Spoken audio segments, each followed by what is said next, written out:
Pour la quatrième option, l'acquisition de Pure Substance Inc., les avantages pour votre compagnie sont la réduction de coûts et l'augmentation de l'efficience à cause de l'élimination d'un intermédiaire. L'amélioration de votre image de marque, donc vous allez pouvoir dire que vous fabriquez vos propres produits, un excellent potentiel de croissance et ça met de l'avant la responsabilité sociale et environnementale de votre entreprise en conservant les emplois à l'île du Prince-Édouard. Pour les inconvénients, votre entreprise manque d'expérience en gestion de la fabrication. La concurrence va faire diminuer les prix dans le marché, donc les marges vont diminuer. Le maintien de vos activités à l'île du Prince-Édouard vont conserver vos coûts élevés. Et cette option ne respecte pas la vision et mission de votre entreprise.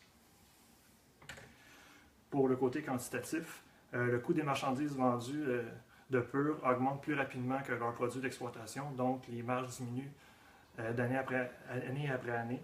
Ce qui m'amène au deuxième point, que le bénéfice net de Pure a diminué de 53% lors des 3 dernières années, passant d'un chiffre d'affaires à 1,2 million à 630 000 $. Ceci conclut la présentation de nos 4 options.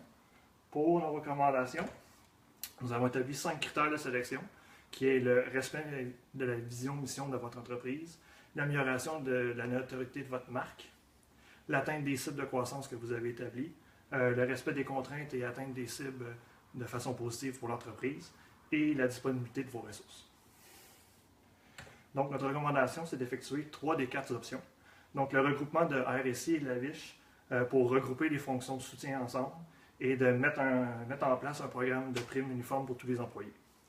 Deuxièmement, créer la société de personnes avec FFL. C'est très rentable.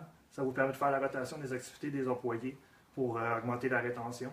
Et on vous suggère de demander d'avoir le logo de votre entreprise sur chacun des chambres de FFL pour augmenter notre notoriété.